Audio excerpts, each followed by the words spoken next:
बगाड़ की है, हर एक से बगाड़ की है, हत्ता कि अपने लोगों से बगाड़ की है। अगर जमातें आपस में मिलती हैं तो कुछ गिव एंड टेक होता है, और गिव एंड टेक के बगैर तो आपस में बैठते ही नहीं। मुख्तलिफ ऑफर्स हैं। ये ऑफर तो सबसे पहले जरदारी साहब ने की थी कि भाई चीफ मिनिस्टर इनको देखिए, इनके भी बड़े पॉजिटिव बयान आए, नून के भी। इंतजार है कि हुकूमत छोड़ी ना ही अपोजिशन ज्वाइन की, मुश्किल वक्त में इस हुकूमत का साथ दिया।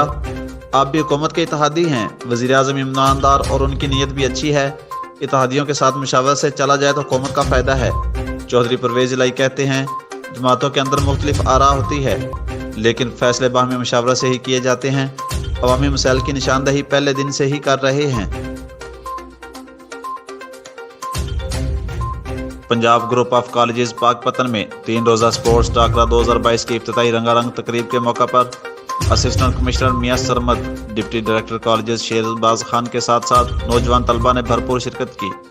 3 रोज़ा स्पोर्ट्स टाकरा में सुर्ख, सब्ज़, पीली, नीली और निज समेत 5 मुख्तलिफ रंगों में टीमों ने शिरकत की। तकरीब में झूमर डांस समेत पंजाबी, बलोची, सिंधी, पख्तूनख्वा के कल्चर को उजागर किया गया। स्पोर्ट्स टाकरा में क्रिकेट, दौड़, रस्साकशी, घोड़ा डांस समेत दीगर खेल भी शामिल थे।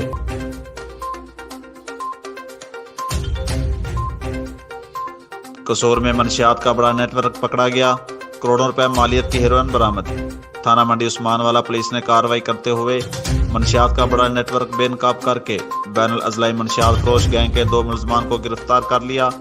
मुलजमान के कब्जा से करोड़ों रुपए मालियत की 3 किलोग्राम हेरोइन और पिस्टल बरामद। मुलजमान हेरोइन कसूर समेत दीगर अजला में भी सप्लाई करते थे। थाना मंडी उस्मानवाला पुलिस ने मुलजमान के खिलाफ मुकदमा दर्ज करके मजीद तफ्तीश शुरू कर दी।